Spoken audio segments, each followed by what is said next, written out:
नमस्कार किसान भाइयों, जेडी न्यूज यूट्यूब चैनल में आपका स्वागत है। महाराष्ट्र में 80% प्याज फसल बर्बाद, बारिश बनी विलेन। जी हाँ किसान भाइयों, इन दिनों बारिश से महाराष्ट्र की बात करें तो महाराष्ट्र में लगभग भारी बारिश से 80% तक फसल बर्बाद हो गई है। किसानों को ज़बरदस्त नुकसान उठाना पड़ा है। तो वहीं जिन किसान भाइयों के पास प्याज रखा है उनको थोड़ी बहुत राहत मिल सकती है, लेकिन महाराष्ट्र में प्याज का 80% तक नुकसान बताया जा रहा है। आने वाले कुछ दिनों में प्याज की किल्लत होने से प्याज के भाव में थोड़ी तेजी बनेगी।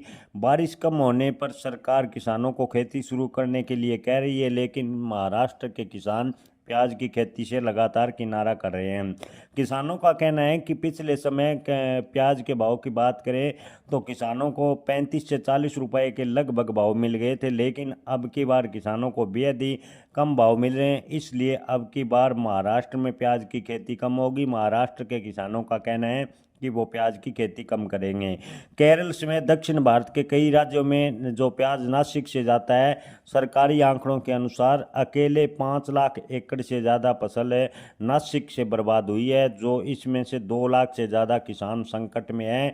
यानी किसानों को ज़बरदस्त नुकसान प्याज फसल में महाराष्ट्र में उठाना पड़ा है। ऐसे में किसान भाइयों, आने वाले दिनों में जिन किसान भाइयों के पास अच्छी क्वालिटी का प्याज है उनको थोड़ी राहत मिल सकती है।